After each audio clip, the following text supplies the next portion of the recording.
Time for Alamogordo Town News on Crazy Radio. I'm Anthony Lucero. When it comes to news on 95.1 FM, weather always comes first. Moderate risks of excessive rainfall have been issued for parts of the Deep South and Gulf Coast. Heavy rainfall could result in numerous flash floods. Freezing rain and snow will create hazardous travel and possible power outages from the Midwest through the southern Great Lakes region and into parts of the Northeast.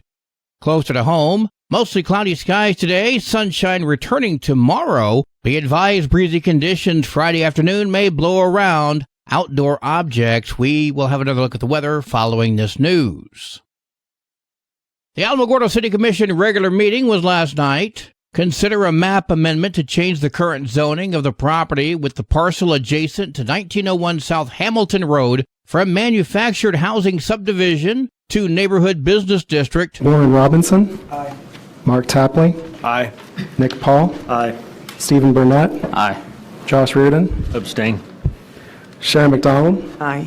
Susan Payne. And I'm going to abstain. Motion passes 5 with 2 abstentions? Is that how you say it? Consider an act upon repealing the code concerning prohibiting feeding pigeons. So we're just going to take no action?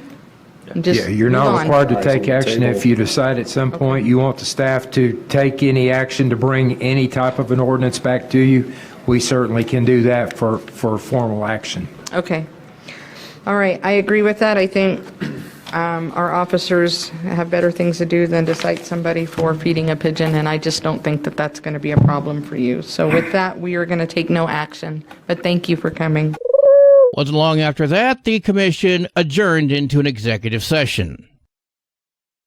Yesterday, 4 young ladies from Tularosa began their 26-hour road trip to Arlington, Virginia to participate in the National Lead Conference for Student Leaders. Angel Kawach, Alec Multari, Savannah Manzanares, Caitlin Rogers, and teacher Melanie Boussier will be the first in Tularosa to participate. Congratulations to all.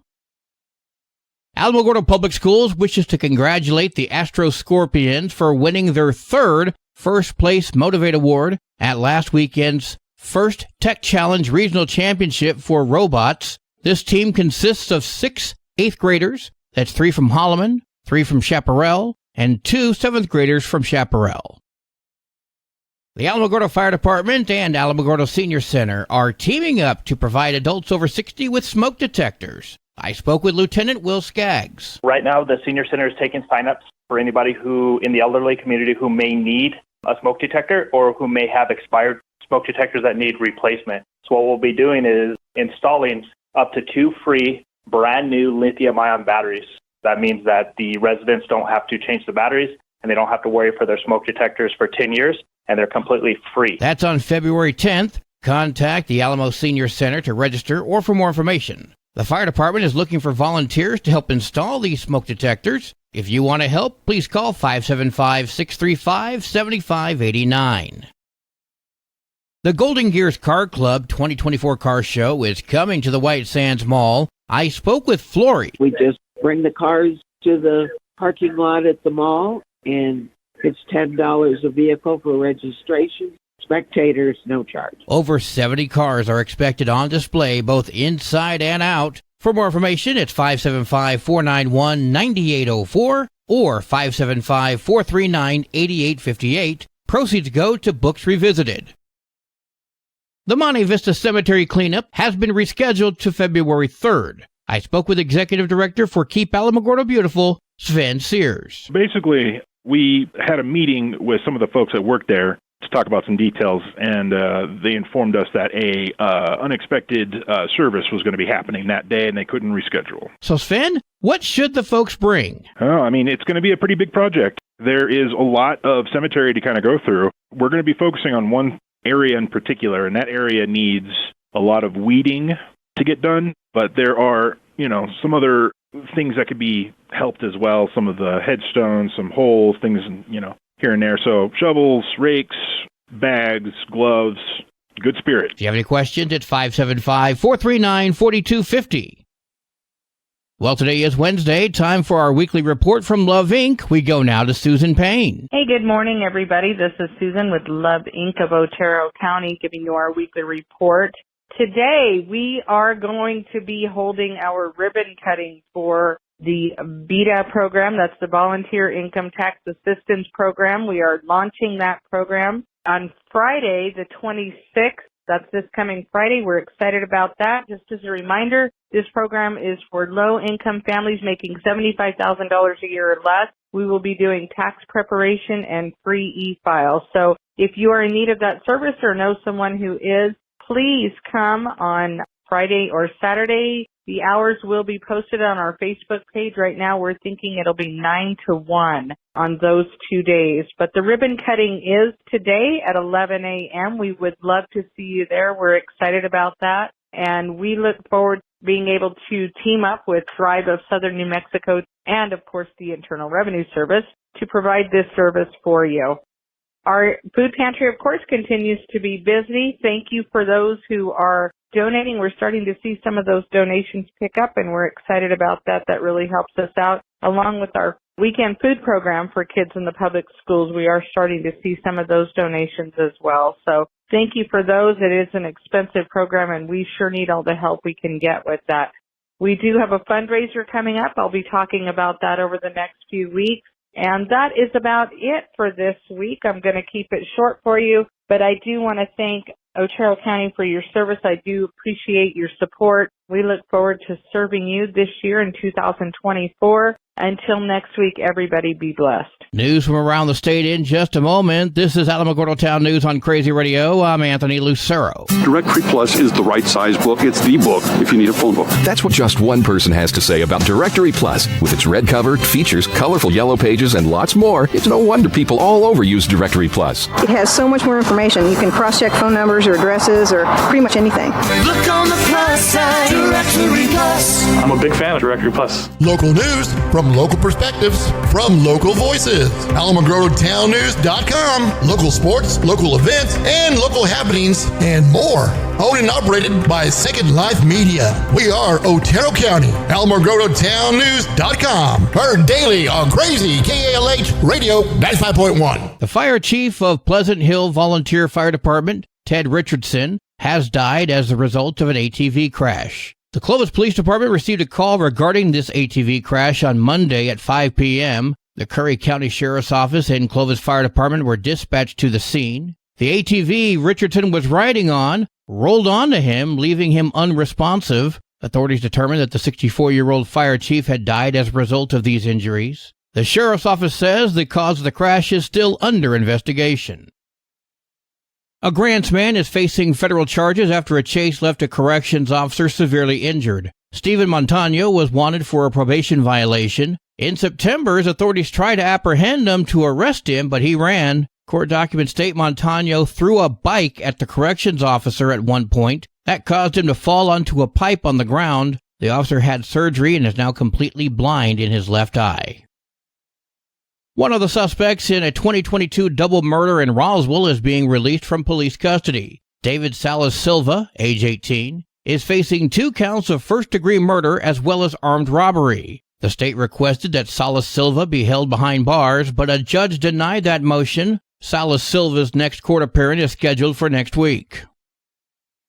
New Mexico lawmakers have introduced a joint resolution to limit the governor's emergency order powers. Joint Resolution 8 would make a constitutional amendment to limit the governor's ability to declare an emergency for 90 days. It would require legislative approval to extend beyond that. Both House and Senate Republicans seem to be on the same page. They say the bill isn't specifically about Governor Michelle Lujan Grisham, but it actually extends to any governor. And this has to do with every governor, both now and moving forward, whether Republican or Democrat. House Minority Leader Representative Ryan Lane. Because this is a constitutional amendment, it will not require the signature of the governor. But the constitutional change isn't just up to lawmakers. If this passes, it's going to be on the November ballot.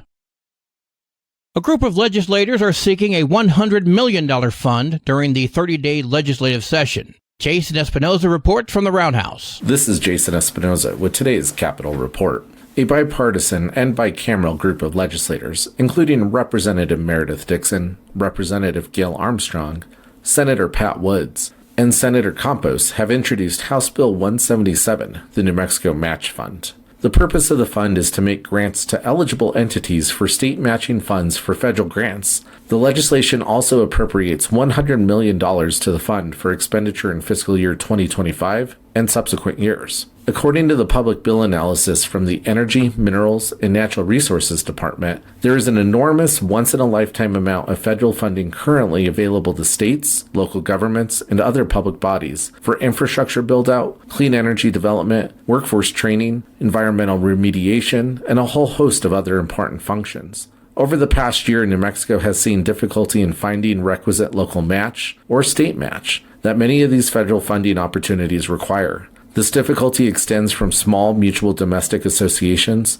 all the way up to large state agencies who have not been able to match funding appropriated in advance by the legislature. Historically, a lack of readily accessible local state match means that New Mexico has missed out on some federal funding opportunities unnecessarily. The New Mexico Match Fund would address this problem directly. The bill is scheduled to be heard today in the House Rural Development, Land Grants, and Cultural Affairs Committee. For the New Mexico News Network, I'm Jason Espinoza. Child well-being in New Mexico appears to be slowly improving with a marked decline in child poverty. More now from Roz Brown. Data from New Mexico Voices for Children found poverty in the state is lower than it was a decade ago, having dropped from 29% in 2012 to 24% in 2022. According to report author Emily Wildow, the improvement is due to new state policies and the pandemic-related expansion of the federal child tax credit.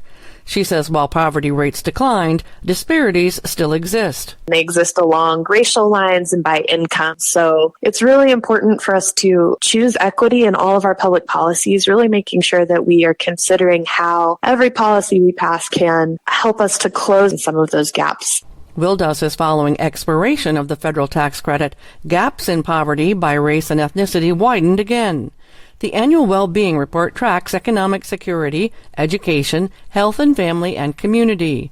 Voices for Children is encouraging state lawmakers to fully fund the Early Childhood Education and Care Department and increase the state child tax credit for low-income families with young children. The report includes several new indicators, including county-specific rates of illnesses among children due to extreme heat, as well as cases of asthma. Wildow says it's important that lawmakers understand how climate change is impacting the state's healthcare system, given that New Mexico is a major oil and gas producing state. Which is really relevant to just consider how environmental contaminants can cause environmental health concerns for our kids. Wildow says absenteeism remains high among New Mexico school students, but the rate of teens who are not in school and not working, often referred to as disconnected youth, continues to decline.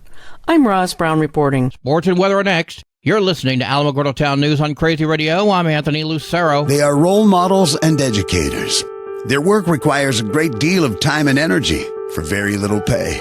Who are these unsung heroes? Thanks, Coach. Thanks, Coach. The simple truth about education-based athletics in New Mexico is this. Without a committed team of coaches and administrators, they just wouldn't be possible. School sports, they bring out the best in all of us. This message presented by the New Mexico Activities Association and the New Mexico Athletic Directors Association. Your Crazy Radio spot on weather forecast for the Tularosa Basin today calls for mostly cloudy skies and a 30% chance for showers. New precipitation amounts less than 1/10 of an inch expected. Partly cloudy skies tonight, mostly sunny tomorrow. Your high today in the basin, 51, low tonight of 31, high tomorrow, 55 degrees. In Cloudcroft, mostly cloudy skies today with a 60% chance for snow. New snow accumulation of 1 to 3 inches expected. Mostly cloudy skies tonight with winds gusting up to 20 miles per hour. Partly sunny tomorrow with winds gusting as high as 26. Your high today in Cloudcroft, 31. Wind chill's going to make it feel like it's 15. Low tonight of 23. Wind chill's going to make it feel like it's 13. High tomorrow, 36. Wind chill's going to make it feel like it's 14 degrees. Local breaking news can be found on our website, alamogordotownnews.com. And learn more about Crazy Radio by visiting KALHradio.org. Also, check out the Crazy KALH Radio YouTube channel. That's where we post our daily newscasts, complete interviews, and other information which concerns everyone in the Tularosa Basin. Be sure to give this video a like and subscribe to our channel if you've not done so already. That way you too can remain informed of the goings-on in the Tularosa Basin. Well, that concludes today's edition of Alamogordo Town News on Crazy Radio. I'm Anthony Lucero.